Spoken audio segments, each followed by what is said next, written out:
Okay, I wanted to do a short video on the theological virtues and the cardinal virtues. And these are things that Catholics are supposed to practice. Right? Why are we different? Why is a Christian different from other people? Because we are. Christ said, we are the light of the world. You know, and we're not supposed to be hiding that light. And we're like salt. We give flavor to things. We're not a religion, you know, that would want to hurt others, right? We're not a religion that think we're superior to others and everybody's dirt except for us. We don't act like that, right? We're supposed to practice love. We're the only religion. Christianity, whatever you are, Catholic, Orthodox, whatever you are, is the only religion that emphasizes love. There is no other one. There is no other religion. Okay? I challenge you to find it, because it doesn't exist. Yes, Buddhism will talk about compassion, but compassion's not love. With love, there's self-sacrifice to the point of death. And Christianity is the only religion. Okay? This is why the demonic forces hate it. They hate it. Okay. Enough about that for now. But we're supposed to practice these theological virtues and cardinal virtues because in life, and this is just a truism, a fact, what we give out returns. Life is a boomerang. Jesus talked about this. What you sow, you shall reap. You know, what you put out on the waters will return to you. Okay? It's in the Bible. It's biblical. If you plant crappy seeds, you get a crappy plant.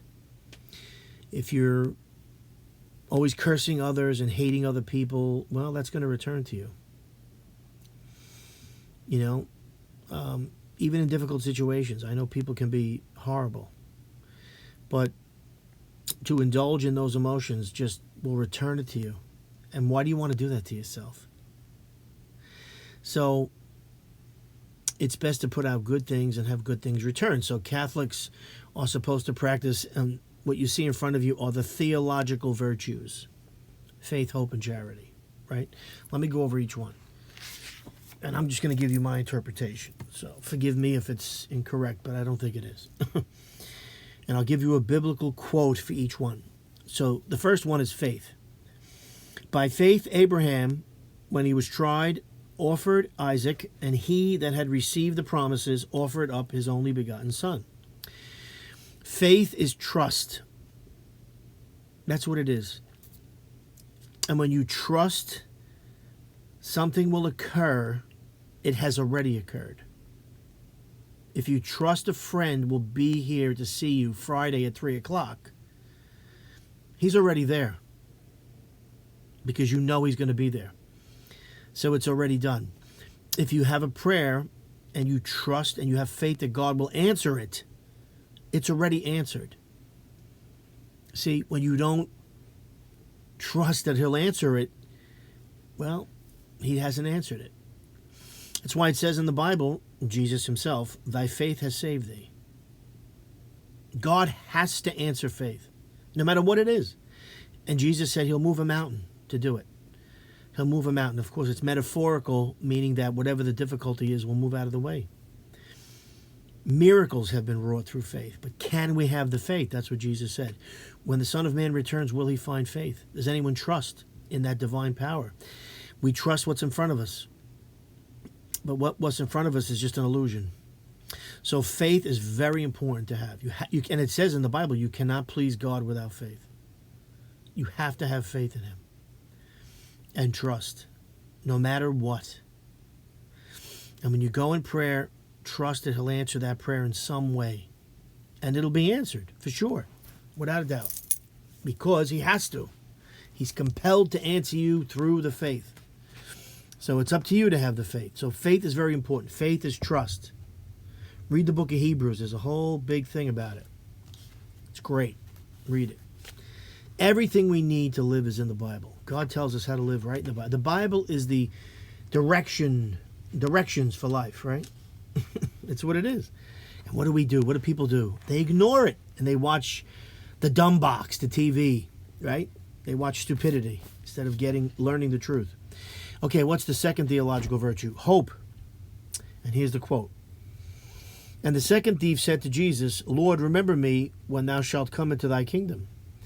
And Jesus said to him, Amen, I say to thee, this day thou shalt be with me in paradise. So the thief hoped. He was hoping that Jesus would remember him. And hope is that we don't despair. And from hope we can move into faith, right? Hope is that we don't give up completely. When we despair, which is what the devil likes, we don't believe anything can change. Anything can improve. And when we give into despair, we're done. We're done. That's how people commit suicide. They're in despair. We have to have hope. Hope that somehow things can change even though we don't see it. And I can tell you from experience, it can happen. Because from the hope, you give birth to faith, because faith is stronger than hope. But from the hope, you can, hope is like the crack in the door, ooh, the light starts to come through. And then faith is, whoosh, we open that door. Okay, so another thing we should practice is hope. We don't look at things as hopeless, We look at things as hopeful because there's a God. That's reality. All right, the third theological virtue, charity. And they stoned Stephen, and falling on his knees, he cried with a loud voice, saying, Lord, lay not this sin to their charge. Charity is when we give others the benefit of the doubt. We forgive them. We can share our worldly goods with them. And we have mercy on their stupidity and our own stupidity. And we take that into consideration when we deal with them. Charity's not just cutting a check for whatever you want to do, right? That's part of it, but it's also how you deal with people. If there's a delicate situation at work and you're taking into consideration somebody's feelings or their extenuating circumstances, that's an act of charity. When we go to obey the law, or enforce the law, we don't just use the letter of the law, we use the spirit of the law. Meaning, sometimes, we can't enforce the law completely because someone has extenuating circumstances. Someone could break a law because they're in such, despair or something's happened to them, right? So we have to take that into consideration if we're a law enforcer. So charity is how we treat others. Okay, so these are the theological virtues. Now, let's go. These are personifications of it, of course. Let's go to the cardinal virtues. Cardinal virtues. The first one here listed, and in my book it's different, but that's okay. I'll go backwards. Is temperance, according to this picture. And here's a quote. And Daniel said to Malisar, Try, I beseech thee, thy servants for 10 days, and let pulse be given us to eat, and water to drink. And look upon our faces, and the faces of the children that eat of the king's meat. And as thou shalt see, deal with thy servants.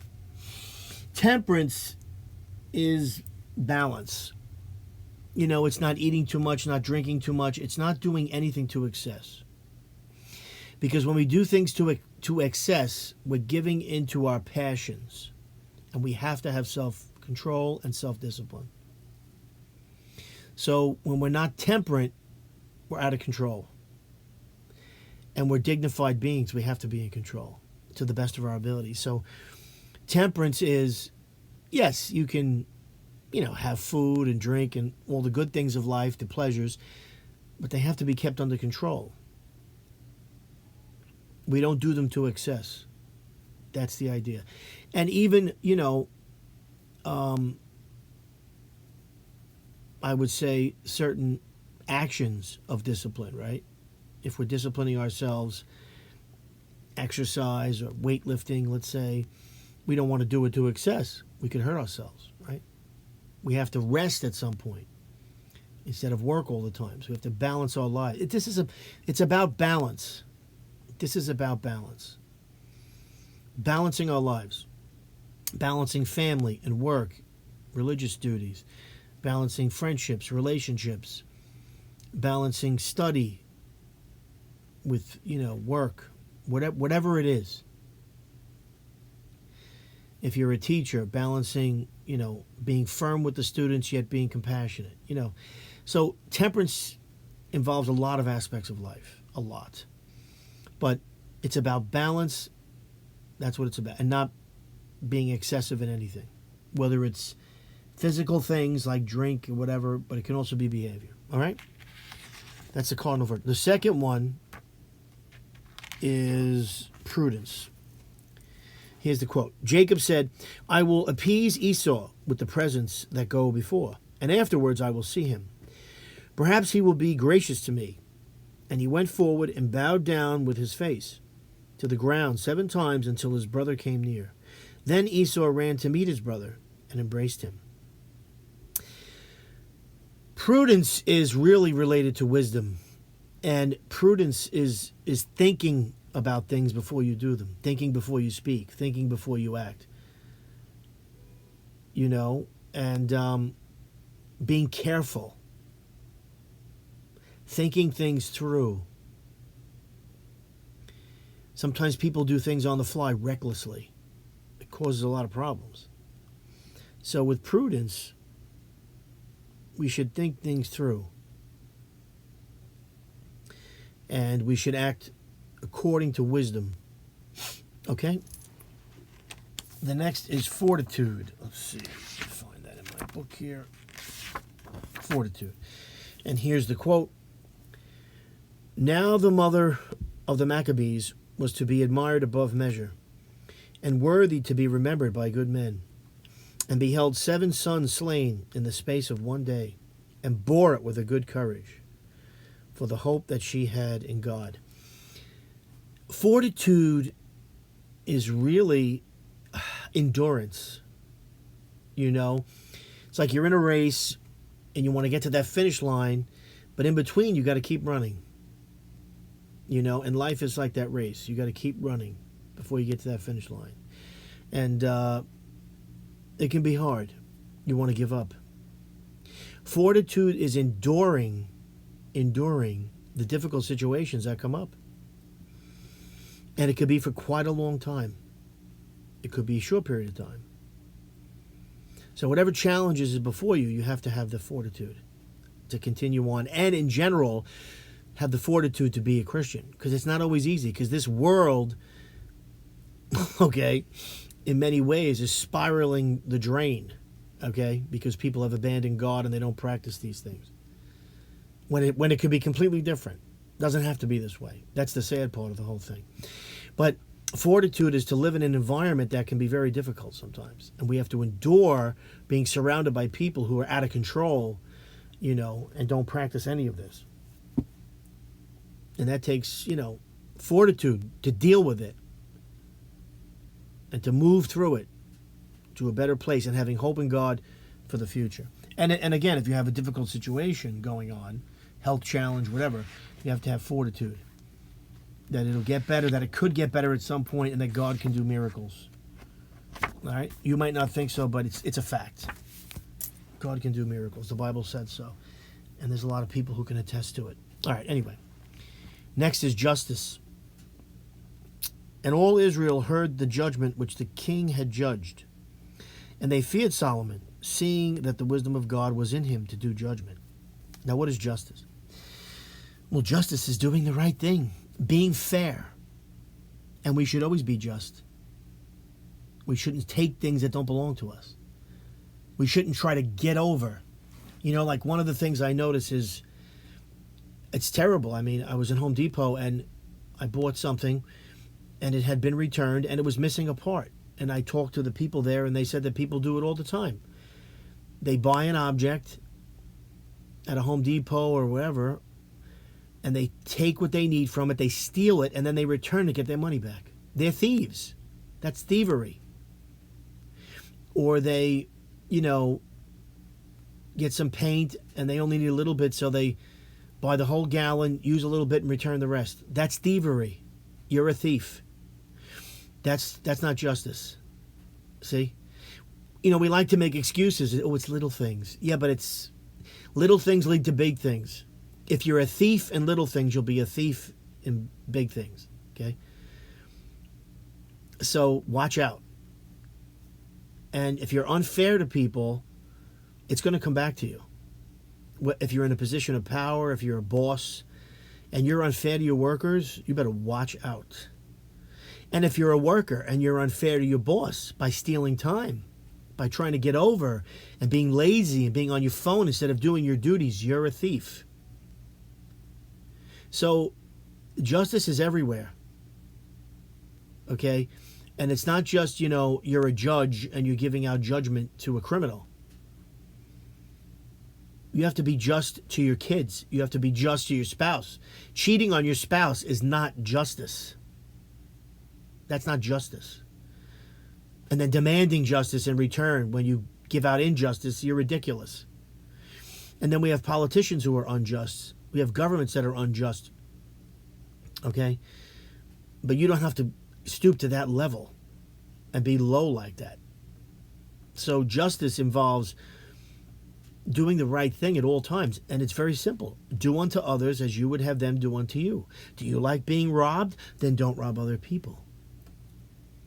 Do you like people being unfair to you? Then don't be unfair to other people. It's important. And if you believe in God, that He'll supply you with all that you need, and you have faith in that, you don't need to steal. When you steal, you say there's no God.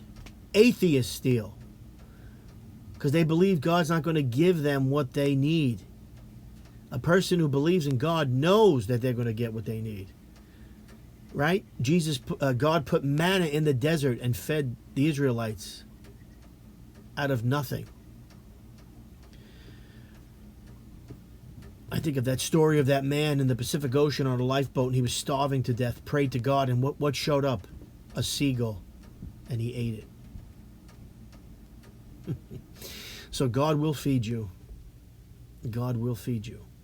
So there's no reason to be unjust to other people, because whatever you do will return to you. Anyway, so these are the cardinal virtues. Well, I hope you enjoyed that, and I hope you'll try to practice these virtues because they'll make you a better person. Practicing the passions, meaning giving in to your lusts and your desires all the time, and your desires can be fulfilled, but in a healthy way, is just going to make you out of control and undisciplined. And it's going to lower you spiritually. You want to move up, not down. Anyway, have a great day. Bye-bye.